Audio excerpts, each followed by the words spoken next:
"Look," Jane Cole said. "Here she comes now." The two Americans looked along the street. There were crowds of people everywhere. In the middle of the road, soldiers were riding towards them on horseback. Behind them came a golden coach pulled by 6 black horses. "That's my father," Jane said. "He's the coachman, the man driving the horses." The American woman said, "Fantastic. Your father's driving the Queen. Quick, Harry, use the video camera." "I am using it," her husband said, "but she's too far away. Can't we get a little nearer, Jane?" "We can try," Jane said. "Follow me." She took them nearer to the entrance to Parliament. "This is where the coach will stop and the Queen will get out. Then she'll go upstairs to open Parliament for this year." "Didn't someone put a bomb under your Parliament once?" the American man asked. "I read about that at school. Guy something." "Guy Fawkes," Jane said, "in 1605. He tried to blow up Parliament, that's right. But don't worry, there's no Guy Fawkes here today." She smiled at the Americans. She was a student, and this was her part-time job, to show tourists round London. She felt proud to show them her father, driving the Queen on a wonderful day like this. Then the Queen's coach came past in front of them, the golden roof bright in the sunlight. There were people everywhere trying to take photos. Jane saw a woman with red-brown hair behind the American man, pressing the button of her camera. That's stupid, Jane thought. She can only see the backs of people's heads there. The woman shook her camera angrily. There seemed to be something wrong with it. The American woman pulled Jane forward, laughing happily. "Come on," she said. "Let's get to the front. Use that video, Harry." Alan Cole stopped the coach outside Parliament and sat there quietly holding the horses. A man opened the coach door and Prince Charles and the Duke of Edinburgh got out. Then the Queen got out. She was wearing a long white dress and carrying a gold handbag. She walked slowly towards the entrance to the building. "Excuse me, please," the woman with red-brown hair said. "I must get closer." She pushed past Jane and held out her small black camera. "Oh, all right," Jane said, "but my God." There was a loud bang. Jane saw a bright white light in front of her eyes and felt a terrible hot wind on her face. The wind threw her backwards, and she fell to the ground with a lot of other people. For a moment she lay there, not thinking, not seeing. Her eyes were open, but she saw nothing. Only blue sky. She heard nothing. Only silence. Her body felt no pain, but she could smell something. Smoke. Smoke, she thought. I don't understand. Why smoke? And this blue sky. Where am I? Then the screaming began. The screaming was high and loud and terrible. It didn't sound human. It went on and on and on. Jane saw a hand in front of her, on the ground, a man's hand with blood on it, and broken glass. She moved her head and saw broken glass everywhere, and blood, and bodies lying on the ground. She stood up slowly. For a moment she thought everyone was dead. There were bodies everywhere, but no one was moving.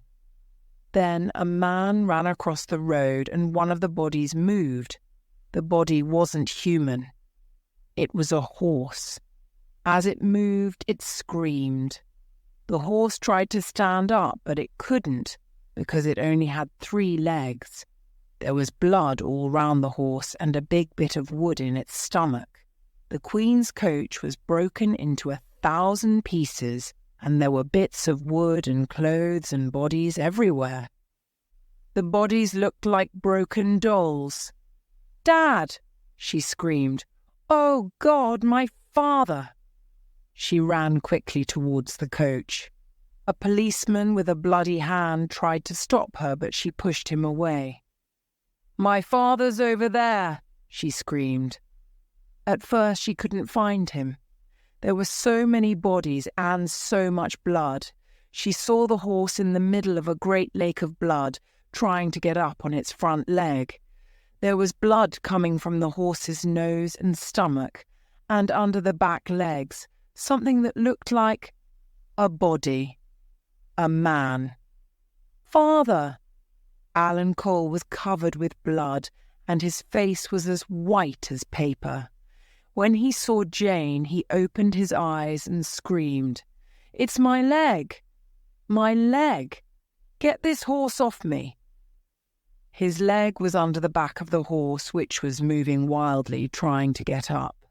Each time the horse moved, it fell on Alan Cole's leg, and he screamed. Jane ran and pushed the horse, but it was too big, too heavy. She pulled its tail, but that was no good. It tried to get up and fell on her father's leg again, twice. She could hear his bones breaking. Then a policeman came and held the horse's leg. Jane held its tail, and another policeman held Alan's arms. Jane and the first policeman pulled the horse to one side, while the second policeman pulled Alan free. The horse screamed, kicked Jane on the shoulder, and died. Jane went in the ambulance with her father to the hospital. There were lots of people there.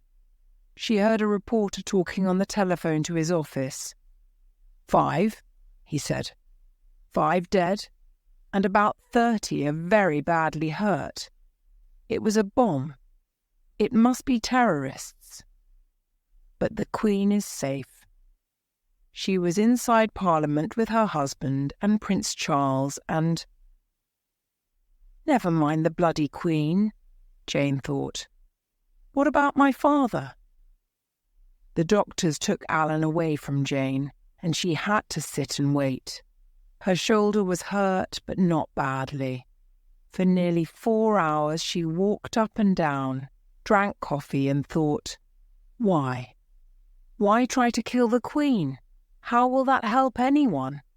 Why kill tourists and soldiers outside Parliament? Why try to kill my father? Jane's father was the most important person in the world to her. When he was a soldier, she had travelled around the world with him.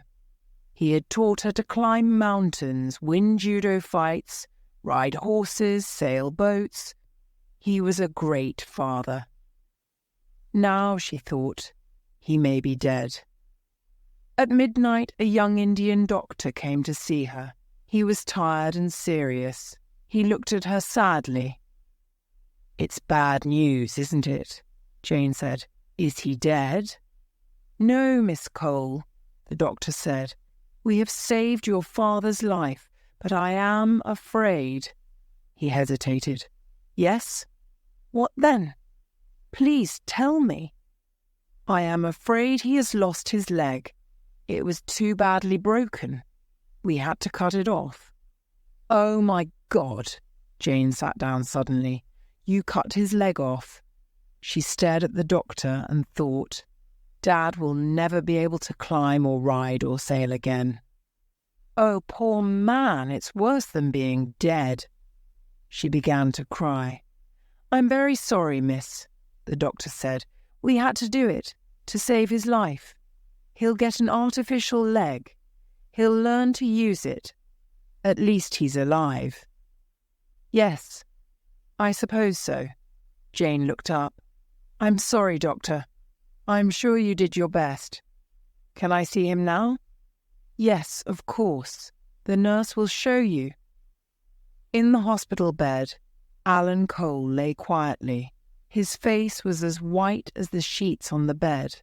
But when Jane came in, he opened his eyes slowly. Jane took one of his hands in hers. The hand was cold, like ice. "Janie." Are you all right? Me? I'm fine, Dad. And you're going to be okay too, aren't you? The doctor told me. He closed his eyes and for a long time he didn't answer. Perhaps he's asleep again, Jane thought.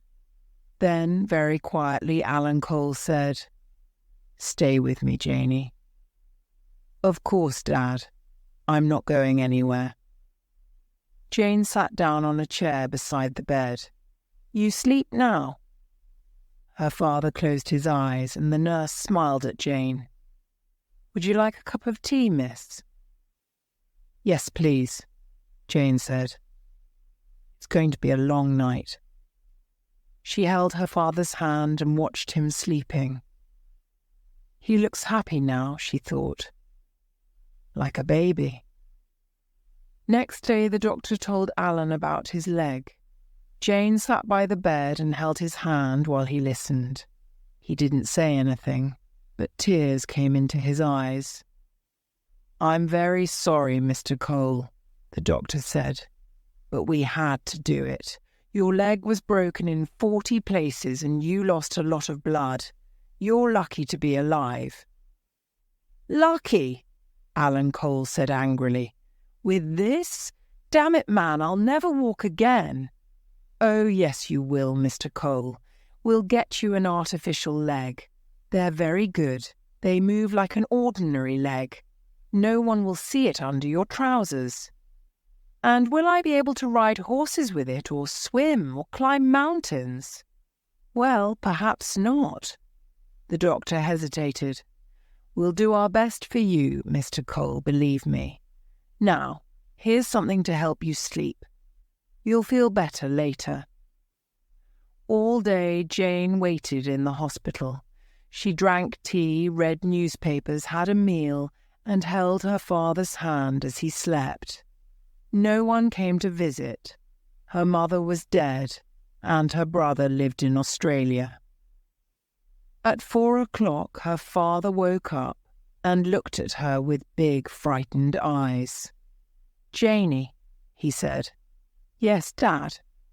"What happened?" "The doctor said there was a bomb, didn't he? And I lost my leg, but I can't remember." Very quietly Jane told him what she had seen. Then she read the newspaper aloud. 5 people have died and 40 are in hospital.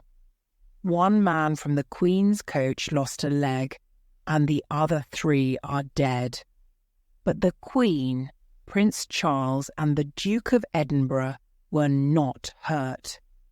Yesterday, some Irish terrorists rang the BBC to say they exploded the bomb. "We are sorry that ordinary people died," they said. "We meant to kill the Queen, not them.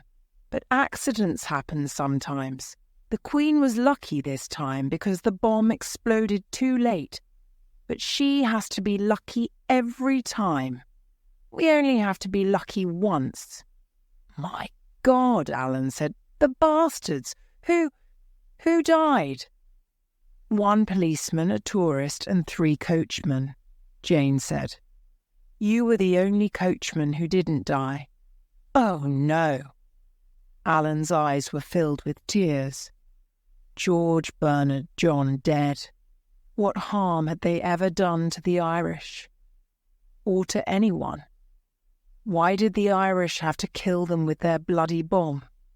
There's no justice in this life, is there? "Well, perhaps the police will," Jane began.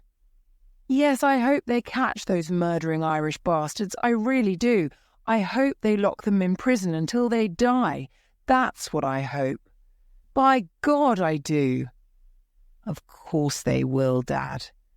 Jane stroked her father's hand softly. "The police are out there now, looking for the bombers. They'll catch them before too long." That night, Alan was moved to another hospital where they would fit him with an artificial leg. Jane went with him and slept in a visitor's room there. In the morning she bought a newspaper. She was right about the police. "They've got them, Dad," she said. "Read this."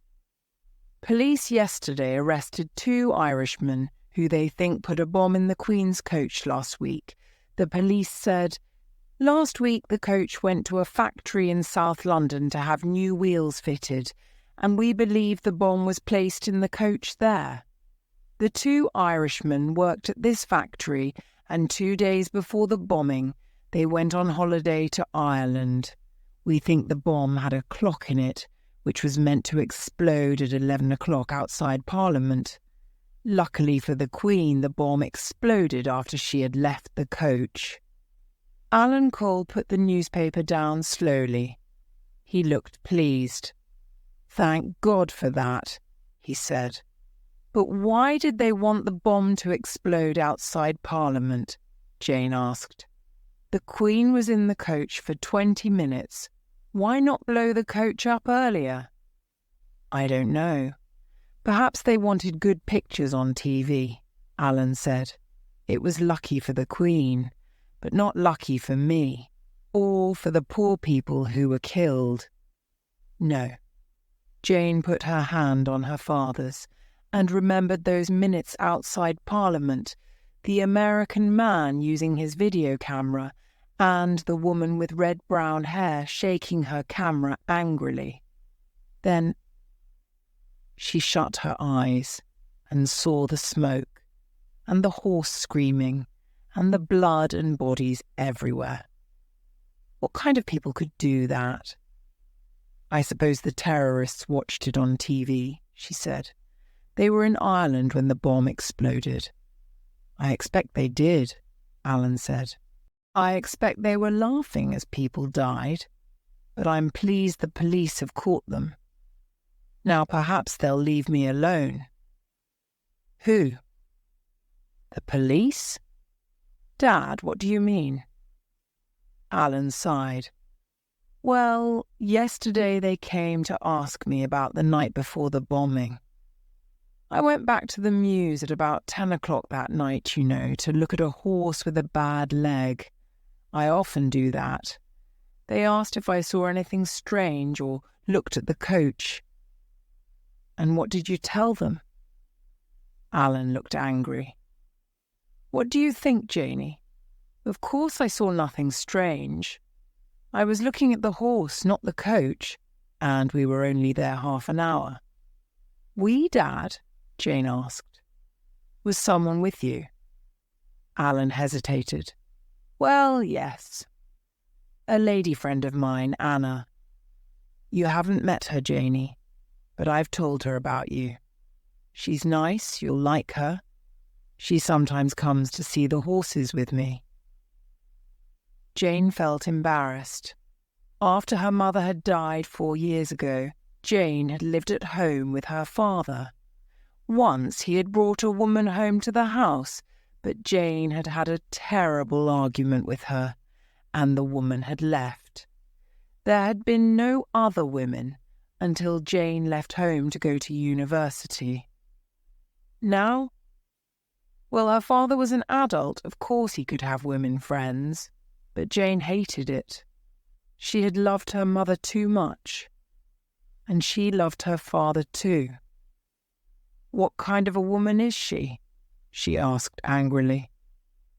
"He's my father," she thought. "I don't want another woman taking him away from me." "Tall, pretty, red-brown hair. She likes horses and films. We go to the cinema a lot." "Is she in love with you?" "Well, perhaps, Janie, I don't know. I've only known her a few weeks. You'll like her, Janie. She's good fun." Jane was still angry. She couldn't stop herself. "Then why isn't she here? Why hasn't she come to visit you?" Now Alan looked embarrassed. "Well, I was going to ask you, Janie. She doesn't have a phone, you see, and perhaps she thinks I'm dead like the others. God knows what she'll think of a man with one leg, but I do want to see her. So I've written this letter. Could you post it for me, Janie? Please." Jane took the letter and read the address. Anna Barry, 14 Bowater Gardens, London NELL. Dad, your name was in the newspapers. This woman can read, can't she? She must know you're alive. Yes, but perhaps she doesn't know which hospital. I don't know. Janie, please, don't be difficult. Have you told the police about this woman, Dad? Not yet. Why not? They'll ask her questions, won't they? Alan sighed. Yes, I suppose so. I warned her about that in the letter. Perhaps that's why she hasn't come. You see, it's a bit difficult, Janie.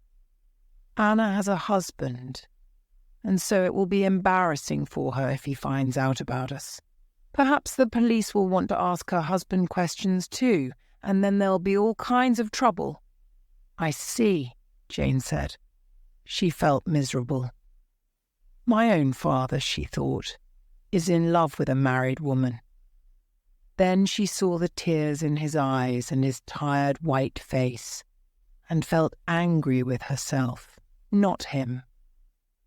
Why, she thought, shouldn't my father fall in love? It happens to everyone, and you can't always choose the best person. Now he's here with only one leg, and I'm angry with him. I'm his daughter. I should help him. Perhaps this Anna really is a nice woman with a cruel husband. She smiled and said, I'm sorry, Dad. Of course I'll post your letter, but isn't it a hit dangerous, sending a letter? Her husband could read it. No, it's okay. Bowater Gardens is just where she's living at the moment. It isn't her home. I don't know where her husband lives. I don't want to know. He smiled and took her hand. She's a lovely woman, Janie. Really, she is. You'll like her if you meet her, you know. Outside the hospital, Jane walked slowly down the street. She felt sad and a little lonely. I wish my mother was still alive, she thought. I wish Mum was alive now, sitting with Dad in the hospital. I don't want all these problems. Why does Dad need another woman? Oh, Mum, why did you die? I need someone to talk to. She took the letter out of her pocket and looked at it. I wonder what this Anna Barry is like, she thought. Perhaps she is nice, like Dad says. Perhaps I could talk to her. Perhaps she really does love Dad. Perhaps she can help me look after him. But why hasn't she come to see him? She looked at the address again. 14 Bowater Gardens, London NE, 11. That wasn't far from her own student flat. Why not take the letter myself? She thought. Then, if this Anna opens the door, I can talk to her myself. If I meet her, at least I'll find out what she's like. Jane put the letter in her bag and walked quickly to the underground station. Am I full of anger, she wondered, or hope? 14 Bowater Gardens was an old house in a quiet street in North London. Jane took the letter out of her bag and rang the bell. Nothing happened. Damn, she thought. She rang again. Still no answer. She tried the door, but it was locked. So she put the letter through the letterbox and turned away. Then she stopped. I've come all this way to meet this woman, Jane thought, and I want to know what she's like. She's important to my father, so she's important to me. I'll wait. As she stood there, a woman came out of the next-door house. She had grey hair and the kind of face that enjoys watching the neighbours and talking about them. That's right, she did live here, but she moved out with her boyfriend 2 days ago. It was the morning of that terrible bomb. That's why I remember it. The house is empty now. I had a look through the windows and they've taken everything. Boyfriend. So Anna had another lover, Jane thought. Not just Dad, my poor, poor father." "Did you know them well?" the woman asked. "No, not really," Jane said. "I just wanted to—" "They were only here about 3 months," the woman went on. "They weren't very friendly. Never said good morning or anything like that. They were Irish, I think. Well, he was. There's a lot of Irish around here." Jane began to move away from the door, and the woman added helpfully, "Perhaps your friend will write to you." "Yes, perhaps." Jane smiled at her and walked sadly down the street. So that was the kind of woman Anna was. She probably never loved my father at all, Jane thought. How am I going to tell him? Poor Dad. Perhaps I'll just say that I posted the letter and not tell him that I came to the house and found out about her. But Jane wasn't very good at lying, and she didn't want to look at her father's sad eyes and tired white face. Let him hope for a few more hours, she thought. I'll go home now and tell him something tomorrow. She hadn't been back to her flat since the bombing. She loved having her own home. It was only one big bedroom, really, with a small bathroom and a kitchen. But it was her own place. She could do what she liked there. She shut the door, then took off her coat and threw it on the bed. Then she heard the bathroom door slowly open behind her. She jumped round, her heart beating fast with fear, and saw a woman standing in the doorway. "Who the hell are you?" she screamed. A thief, she thought. Jane had learned judo from her father. She knew what to do. She grabbed the woman's arm and threw her towards the bed. But as the woman fell, she grabbed Jane's hair, pulling it forwards to stop herself from falling.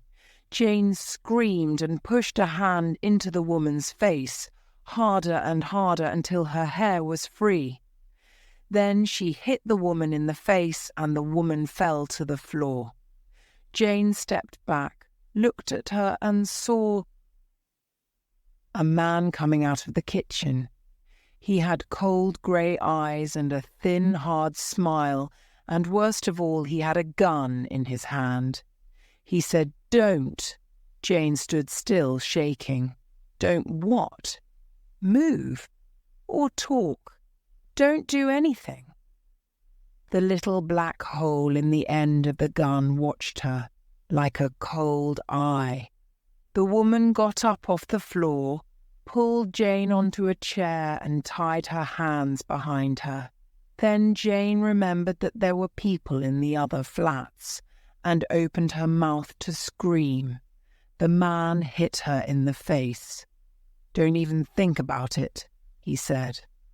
He took a long piece of cloth out of his pocket and tied it twice round her head, covering her mouth and the lower part of her face. Jane felt her body shaking with fear. Who were these people? What did they want with her?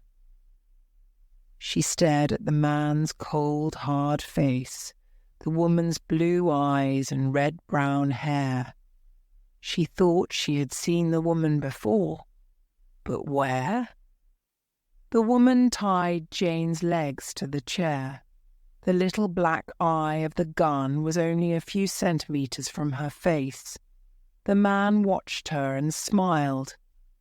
"Just sit still and be sensible, little girl," he said. "Then perhaps you'll live a few hours longer."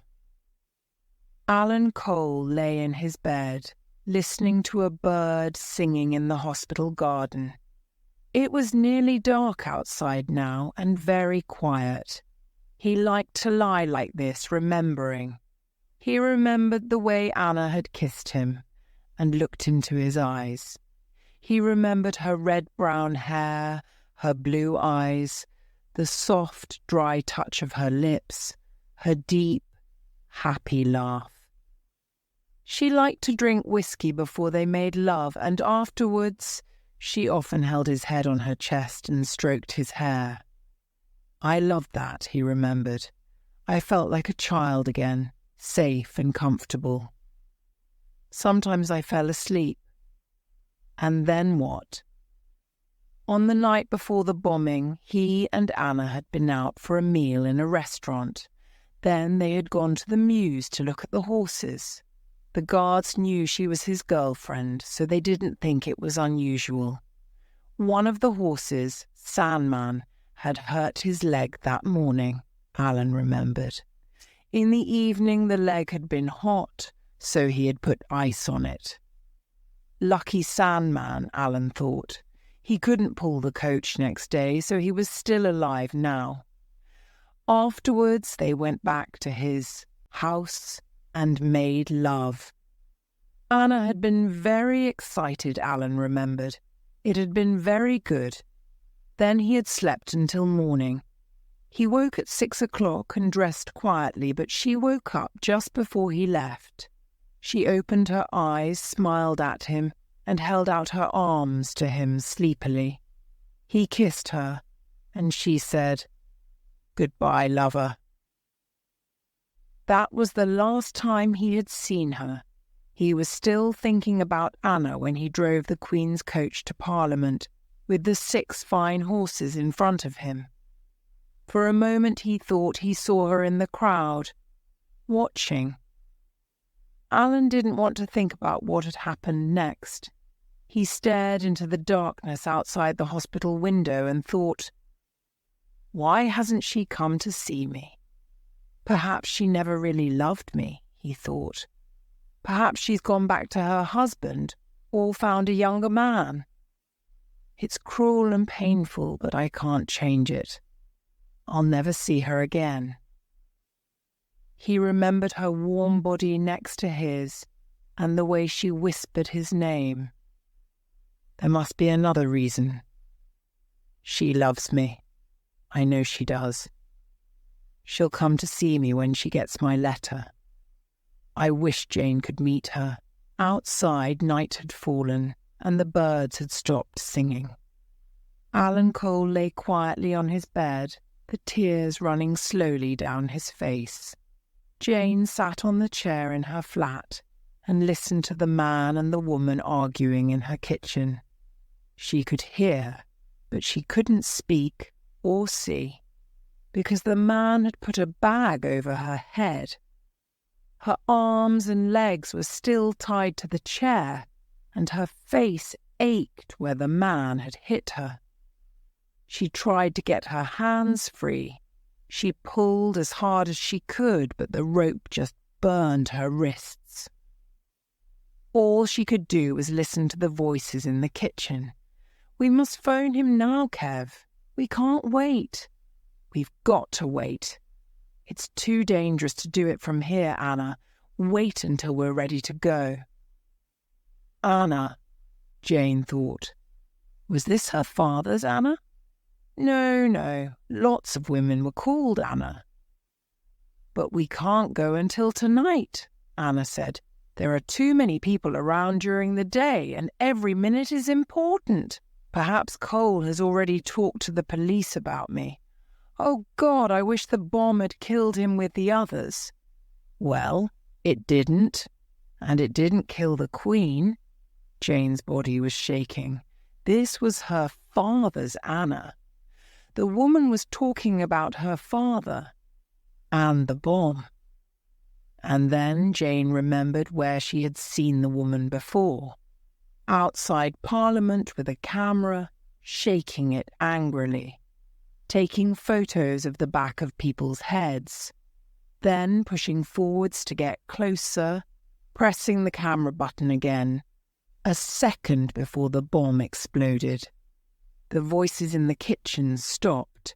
The door opened. Someone came into the room. What now?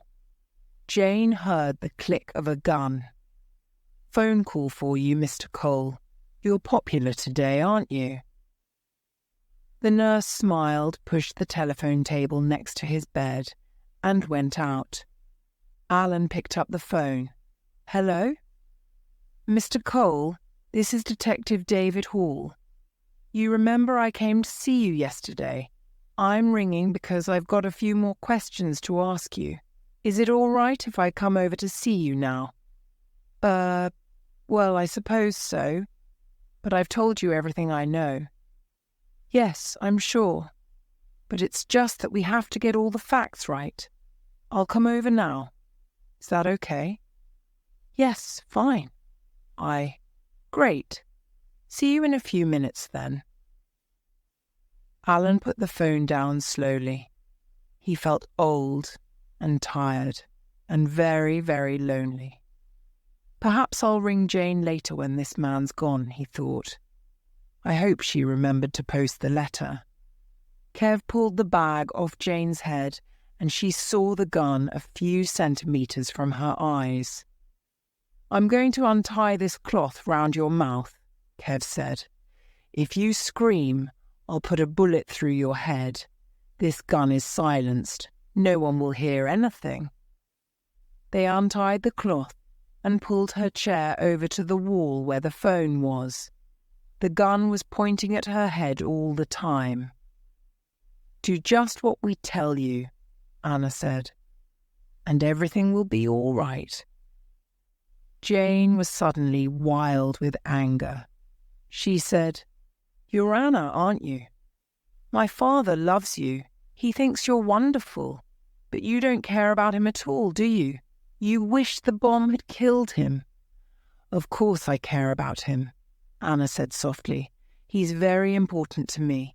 That's why I'm going to phone him now, and you're going to talk to him too. Jane stared at her, then at Kev. Why? Anna laughed. I'm going to ask him to keep our love a secret. I have a very difficult husband, you know.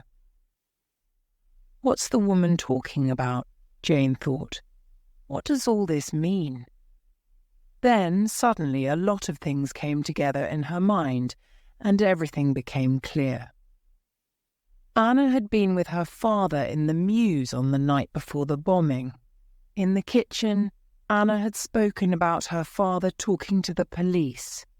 Jane could hear from Kev's voice that he was Irish, and he and Anna had moved out of Bowater Gardens on the morning of the bombing. Later, Anna had been outside Parliament, doing strange things with a camera when the bomb exploded, if it was a camera. Perhaps it had been a radio, sending a signal to the bomb. Oh God, you're the terrorists, aren't you? She whispered. You did it, Anna. You put the bomb in the Queen's coach. You exploded it with a camera. I saw you outside Parliament. You're terrorists. Murdering terrorists. Both of you.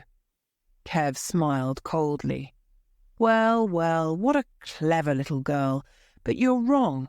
The police have arrested the terrorists. It was in the newspapers this morning. So? They're the wrong men, aren't they? It was you two, I know it was. You killed 5 people and took away my father's leg, and now 2 innocent men will go to prison for 30 years for something you did, but you don't care. Kev's eyes were suddenly full of hate. Care? About what?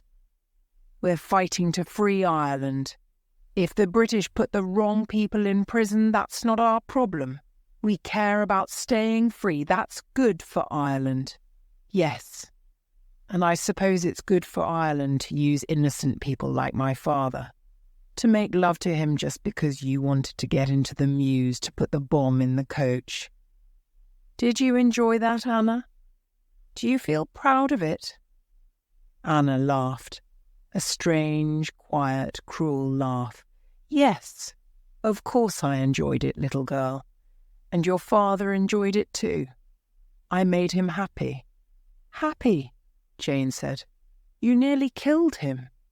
Yes, I'm sorry he didn't die while he was so happy. Silence. There was no answer to that, Jane thought. Let's get on with it, said Kev angrily. We're losing time. Tears came into Jane's eyes. You dirty murderers, she whispered. Kev hit her across the face with his gun. Jane felt blood in her mouth. One of her teeth was broken. "We could kill her now," Kev said, "and get out of the country tonight." "No, no," Anna said. "We must talk to Cole first." "But we can't let her go," Kev said. "She's seen our faces. She knows too much." "Oh no," Anna said. Her voice was soft and cruel. "Of course not. But we'll keep her alive for some weeks to make sure that Cole stays quiet. Pick up the phone, Kev." The phone rang again in Alan Cole's room. "Hello?" he said. "Alan?" He recognized her voice at once. "Anna," he said, his heart beating fast. "Yes. Now listen carefully, Alan. Oh, Anna, I've been waiting for your call. Have you heard about my leg, Anna?"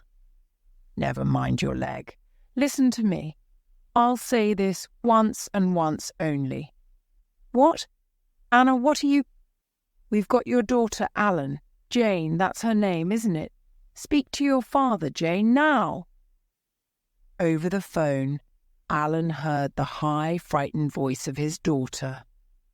"Dad, I'm sorry, Dad. They say if you tell the police anything about Anna, they'll kill me, but I don't care. Oh!" Alan heard a scream, which was suddenly cut off. Then Anna's voice again.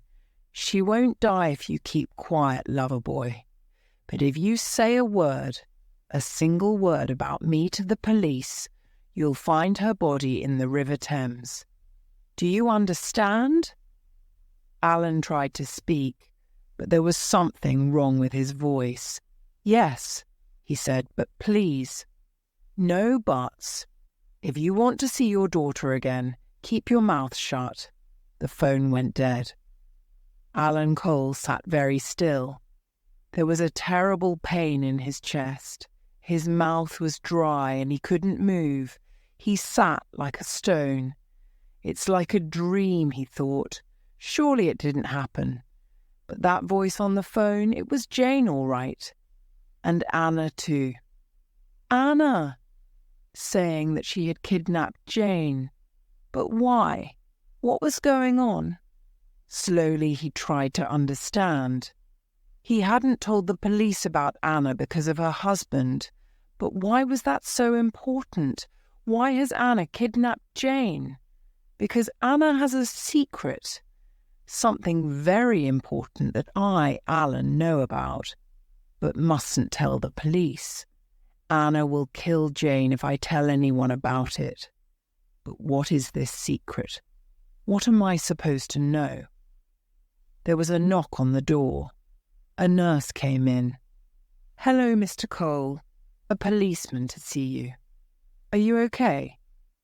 Yes. Fine, thanks." "You don't look okay." The nurse put her hand on his head and felt his wrist. "Well, you're not too hot, and your heart's okay." She smiled at the policeman. "Just half an hour now. Remember, he's had a very serious accident." "I know that." The policeman came in and sat down, and the nurse went out, pushing the telephone table in front of her. "I'm Detective Hall, Mr. Cole. We met before." "Yes," Alan said. The policeman had a kind, friendly face, the kind of man you could trust. He'll help me, Alan thought. He's probably a father himself. No, fear burned Alan like a fire. I mustn't tell him about Anna. If I do, Jane will die. You've probably read in the newspapers, Mr. Cole, that we've arrested 2 men. The policeman told Alan the story about the 2 Irishmen in the coach factory. So we know they bombed the coach and how they did it. I suppose you're pleased about that. Yes, Alan said quietly. That's good, but why have you come to see me? I just need to ask you a few questions about the day before the bombing. You see, we think these men put the bomb in the coach 3 days before the bombing, while the coach was at the factory. So the bomb was already in the coach when it came back to the Mews." "Was it?" Alan said. He didn't really understand what the policeman was talking about. "We think so, yes. And in your job, you look after the coach, don't you?" "The coach? Yes. And the horses. Mostly the horses." "Well, did you notice anything unusual? Anything at all?" "No, I don't think so." "Let's take this slowly," the policeman said. "The day before the bombing, when did you leave work?" "At about 6 o'clock, past, perhaps." "And you didn't go back?" "No," Alan said quietly. Then he looked away, quickly out of the window. He felt cold, frightened, lonely. "Are you sure about that, Mr. Cole? You see, a guard told me you came back later at about 10. "He did." "Oh, yes, of course. I went back to see a horse sandman. He had a bad leg." "I see," the policeman wrote in his book. "Alone?" "I'm sorry? Were you alone, Mr. Cole, when you saw the horse?" For a moment, Alan didn't answer. A new, very unwelcome idea came to him, and he began to feel sick with fear. It wasn't those 2 Irishmen, he thought. It was Anna. "She put the bomb in the coach when I was with Sandman. I was alone with the horse for at least 10 minutes. She had plenty of time. And that means she didn't love me at all. She just used me. I thought I was so lucky, an old man with a young, pretty woman in my bed. And all the time she was laughing at me. Worse than that, she's a murderer. She killed George and Bernard and John, and she took my leg, and now she's going to kill Jane as well. And I can't say anything about it. That's why she phoned me, to make sure that I never tell the police. If I tell this policeman, Jane will die." In a strange, shaky voice, Alan said, "I was alone when I was with the horse, yes." The policeman said nothing. Alan felt his hands shaking and put them under the sheet. "Why is he looking at me like that?" he thought. "What does he know?" "Are you sure, Mr. Cole? The guard says you have a lady friend, and sometimes she visits the horses with you. Was she with you that night?" "No." "You're sure about that, Mr. Cole?" "Yes, I am. And she's not my friend any more now. We've ended it." "I see." The policeman sighed, wrote in his notebook, and stood up. "That's all then, Mr. Cole. The guard wasn't sure. Probably it was a different night." "Yes, I'm sure it was." "Right then. Thank you for your help. Good night, Mr. Cole." He walked to the door and went out. Alan watched him go, unable to say another word. He had never felt so helpless, so frightened. "I have to speak," he thought. "I have to do something. But I can't. If I speak, Jane will die. But if I say nothing, will they ever let her go?" As the door closed, he opened his mouth and said, "Detective Hall." But the policeman walked away. He didn't hear. "Oh, God," Alan thought. "What do I do now?" After the phone call, Kev and Anna tied the cloth round Jane's mouth again and went back into her kitchen. Anna had the bag over Jane's head too, but Jane could hear most of what they were saying. They were angry, arguing. "You've made too many mistakes with this plan, Anna," Kev said. "The Queen of England is still walking around Buckingham Palace because of you." Anna's voice was high and angry. "Because of me? What about you?" You were supposed to understand bombs and radio transmitters, and what happened? The transmitter in that camera didn't work when I pressed the button. You probably didn't press it hard enough, Kev said coldly. It worked in the end, didn't it? Yes, too late, Anna said. That was your mistake, not mine. So now we've got Cole to worry about, and this girl. We've got to get her away from here fast. Wait until midnight when the house is quiet. There was an icy fear in Jane's stomach. They know I can hear them, and they don't care, she thought. I'm sure Dad will keep quiet, but they can never let me go now. They'll have to kill me because I know too much. If I don't get away from them soon, I'm going to die. Alan lay in the dark and listened to the voices in his head, arguing this way and that way until he thought he would go crazy. Keep your mouth shut. If you speak, she'll die. But they'll still kill her if she's seen their faces. They won't. Anna won't. She's a woman. She couldn't do that. She was your lover. Woman. She killed 5 people. She blew my leg off. Those 2 men the police have arrested are innocent. They'll go to prison for 30 years if I don't speak. I don't know them. I don't care about them. Jane is the only person who matters to me. The police will think that I helped Anna put the bomb in the coach. I'll go to prison. That woman is laughing at me. She was laughing at me when we made love. I hate her. I hope she dies. She won't die, Jane will. I must keep quiet. What can I do? If I speak, they'll kill her. But if I don't speak, they'll kill her later. So I've got to tell the police now. It's Jane's only chance. I can't. It's too dangerous. I can't. I want to see my daughter. For 2 hours he lay in his room and listened to the voices in his head and thought he was going crazy. His leg ached. His chest felt very hot.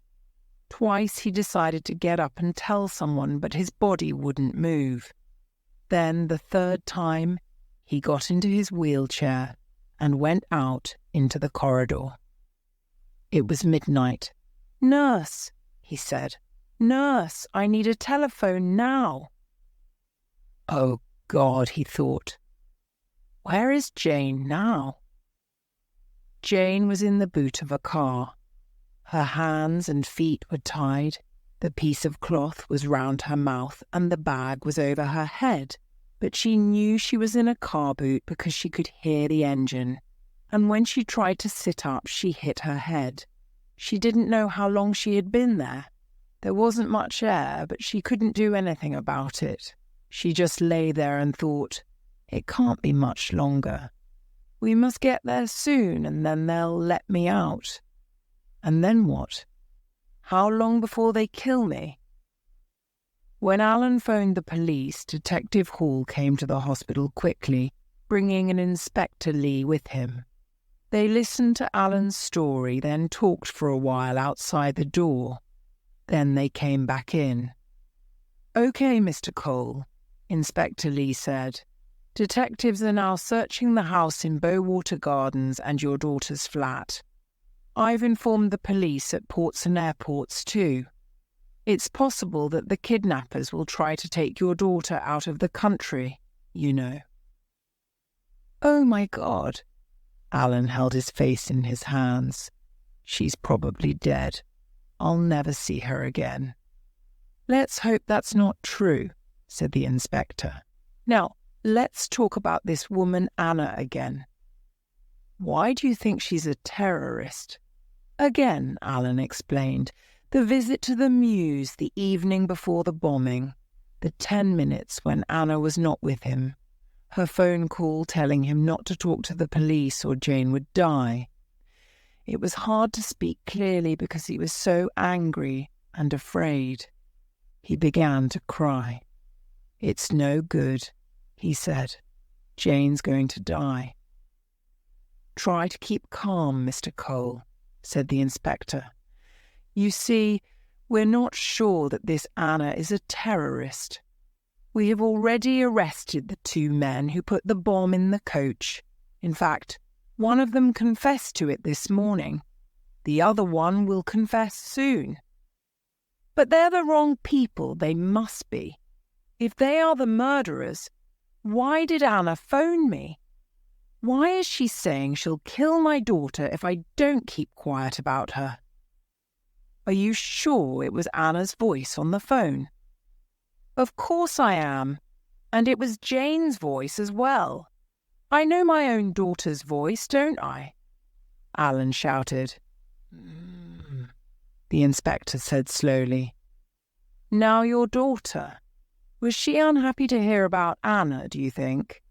Sometimes daughters don't like their fathers to have girlfriends, you know. Perhaps she was angry with you. No, not really. Well, perhaps a bit.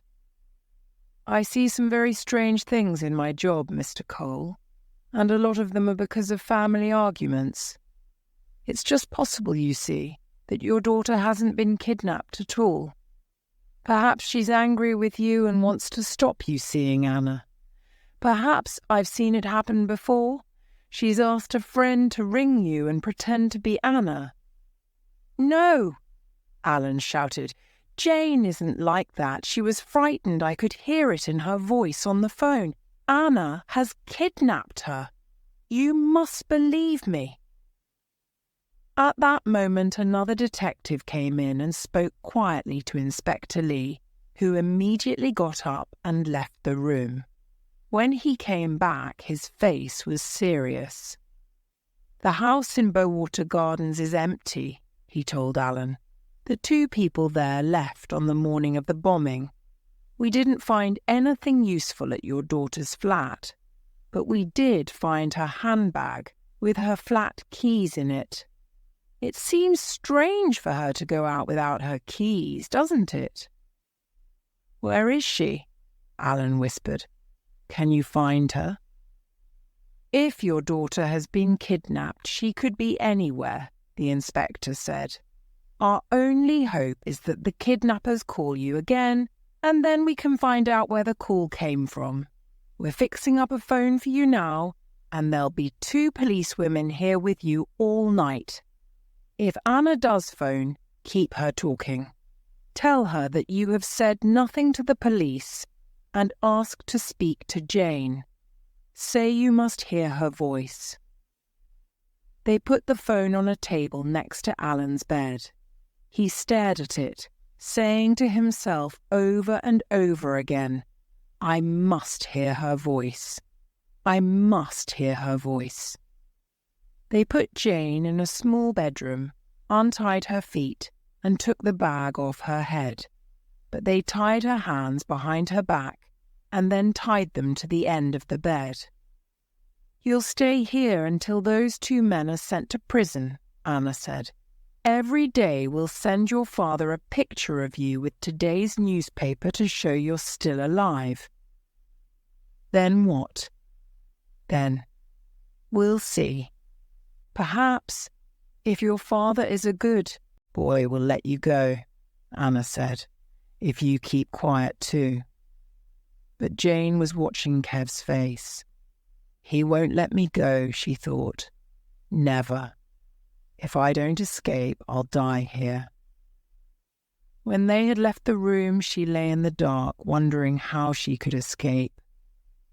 I don't want to die, she thought, and how terrible it will be for Dad if they kill me. And then there are those 2 innocent Irishmen who will spend 30 years in prison for something they didn't do. That bastard Kev's going to kill me. I've got to try to escape. I just have to. For hours she tried to get free, but it was impossible. The rope only hurt her wrists more, but at least she could move her hands up and down the end of the old bed. Once, towards morning, she pulled the rope hard against the bed, but it didn't break. Instead, something cut her hand, and she had an idea. Could it cut the rope as well?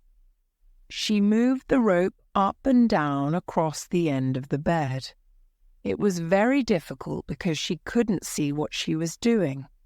3 times she cut herself, and there was blood on the rope. But by early morning the rope broke. Her hands were free. What now? She tried the door, but it was locked. Downstairs she could hear a radio and she could smell coffee. So one of them at least was in the house. Then she had another idea. She lay down on the bed and arranged the rope around her wrists behind her back. Then she screamed, "Hey, you! Terrorist murderers! Come up here now! I'm thirsty. Get up here and give me a drink." In a few minutes, she heard someone on the stairs. "Breakfast, Mr. Cole," the nurse said. "Eat up like a good boy, then you'll feel better." She smiled. "I'm not a child," Alan thought. "Oh, God, I'm a father who's lost a child." He pushed the eggs and tomatoes away and drank a cup of black coffee. The policewoman in the armchair woke up and smiled brightly. "Well, no one has phoned, Mr. Cole. Perhaps your daughter has been to an all-night party and she'll be along to see you this morning." Alan stared at her hopelessly. He had not closed his eyes all night. So the police didn't really believe him. Perhaps they thought he had gone crazy because he had lost a leg. He stared at the silent phone. "Ring, damn you. Ring!" Kev came in, carrying his cup of coffee in his hand. He wasn't wearing a coat, so Jane could see the gun under his arm. "Stop making that noise," he said, "or you'll be sorry." Jane looked at him. "You stupid little man," she said softly, and as Kev stepped angrily forwards, she freed her hands from the rope behind her back and jumped at him. With one hand she pulled his head down, and with the other she grabbed his cup and threw the hot coffee into his face.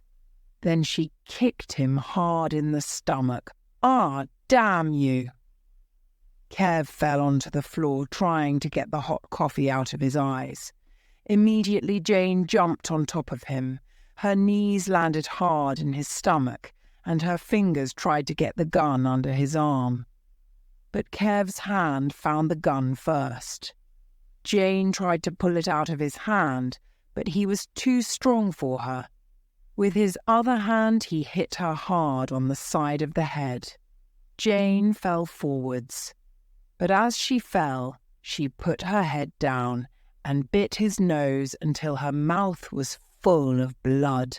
He screamed, tried to pull his head away, and let go of the gun. "I've got it," Jane thought. "I've really got it." Then Kev hit her head again, hard, and she didn't know what was happening.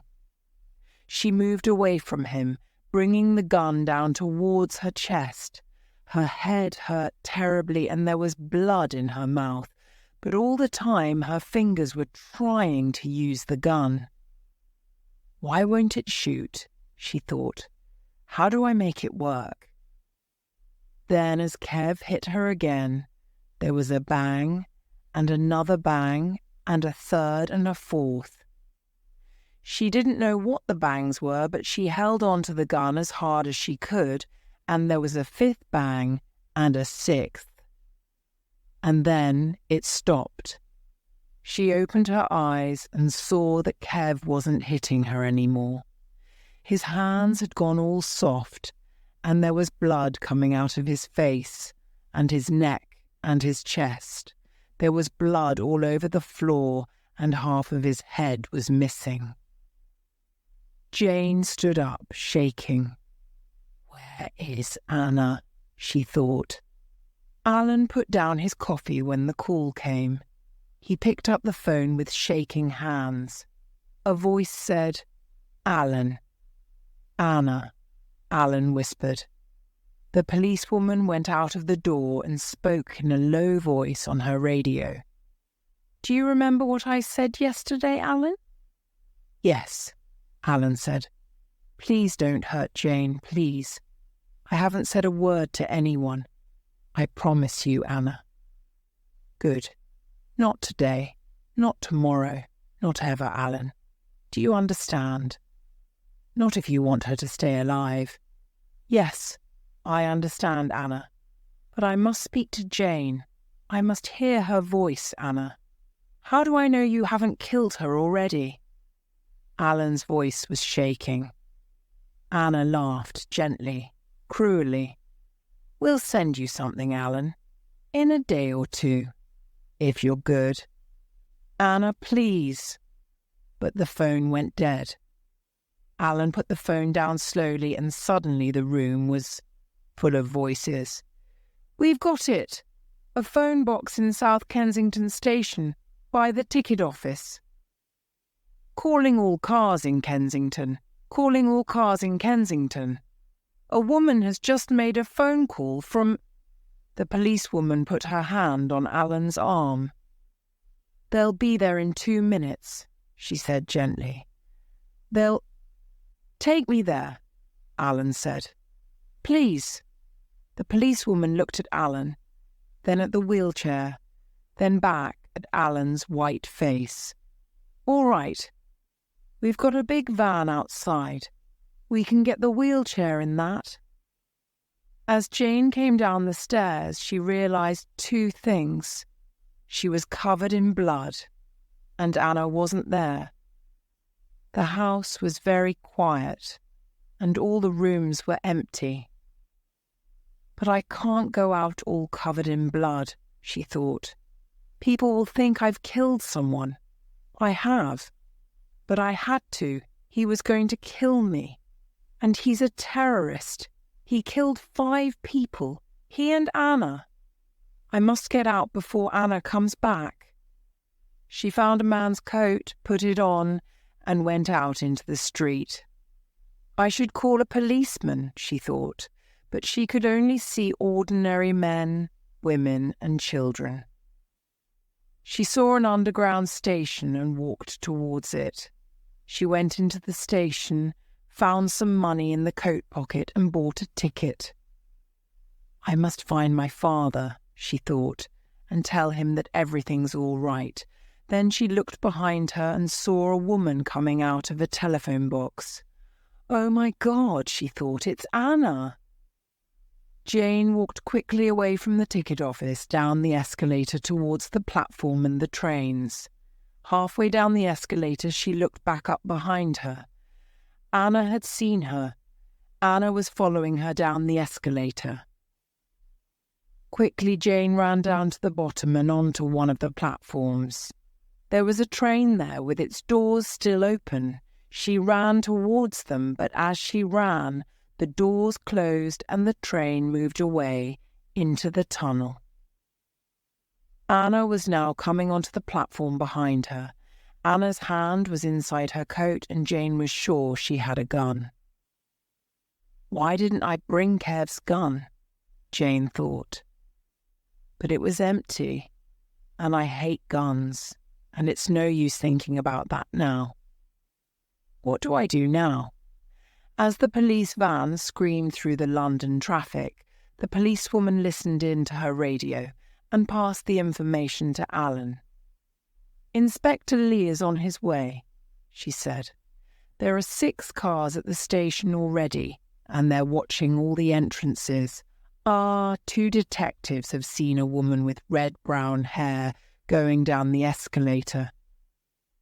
"But the trains," Alan said. "She'll catch a train." "They'll stop the trains as soon as they can. But there are hundreds of people in the station. The detectives could lose the woman in the crowds." "Please, God," whispered Alan, "let them catch her." As Anna came towards her, Jane ran towards the end of the platform, then looked behind her and saw Anna running after her, her hand still inside her coat. Quickly, Jane turned and ran towards another escalator, but there was a crowd of people there. She looked again and saw Anna 20 meters behind. She turned round a corner back onto another platform which was empty. No people, no train. Anna will find me here in a second and shoot me, she thought. What now? She jumped off the platform onto the railway line and ran into the tunnel. It was very dark in the tunnel. She knew that one of the lines was electric. If I touch it, I'll die, she thought. The trains come every 6 minutes, and if a train hits me, I'll die too. And there are only 30 centimetres between the sides of the train and the tunnel walls. But there are holes in the tunnel walls every 100 metres for workmen. I'll find one of those, wait for the next train, and then go on to the next hole. It's probably only a kilometre to the next station. And perhaps Anna won't be sure which way I've gone. She ran on into the darkness. Once she fell and her hands nearly touched the electric line. When she got up, there was a terrible noise like a train coming. But it was a train in another tunnel, not this one. She ran on, with one hand on the wall looking for the hole. 3 minutes, 4. Then she found it. A hole just big enough for one person. She got in and stood very still, waiting. She heard the terrible noise again, this time from the station behind her. Then it stopped. The train will stop in that station for 1 minute, she thought. Then it will come past. She laughed aloud in the darkness. Anna is still looking for me back on the platform. How angry she must be. A hand touched her arm. She screamed, "What? Oh, God, no!" The hand grabbed her arm and pulled her out of the hole into the dark tunnel. "Get out there!" 2 hands pushed her and Jane fell between the lines. She got to her knees carefully, afraid of the electric line. Then the terrible noise started. The ground shook beneath her feet and a white light came towards her, faster and faster. In the light, Jane saw Anna standing in the hole with a gun in her hand. She jumped towards the hole, but the train was coming faster, much too fast, and there was only room in the hole for one person, a woman with a gun. When Alan arrived at the station, there were police cars everywhere and crowds of people watching them.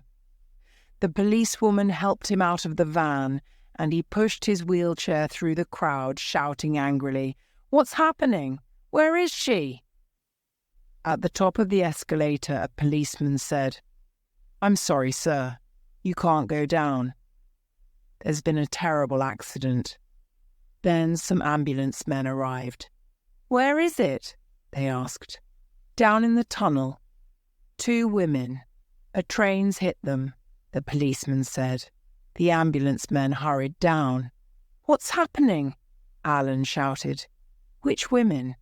"There's a murderer down there, a terrorist. And my daughter. I've got to find my daughter." He began to climb out of his wheelchair, but the policeman pushed him back. "I'm sorry, sir." Then the policewoman hurried up and explained. They helped Alan's wheelchair onto the escalator and went down. At the bottom, Alan saw an empty train and a lot of police at the end of the platform. The ambulance men talked to the police and then went into the tunnel. Alan wheeled his chair slowly along the platform. Then 2 of the ambulance men came out of the tunnel. There was a young woman between them. She walked slowly. She was very dirty, and there was blood on the side of her face. But Alan knew who she was. "Janie," he said, "Janie, are you all right?" Jane looked along the platform and saw him. "Dad, why are you here?" She walked towards him shakily. I came to find you, Alan said. Oh God, Janey, what happened? Did Anna try to kill you? Jane touched the blood on her face. Yes, she tried to shoot me, but she missed.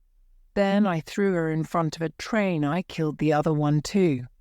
She smiled, a strange, shaky smile. You said there was no justice in this life, didn't you, Dad? Well, those 2 terrorists murdered 5 people and took away your leg, and now they're dead. So there is some justice, Dad, isn't there? Then her eyes were filled with tears, and she sat down, suddenly, on a platform seat.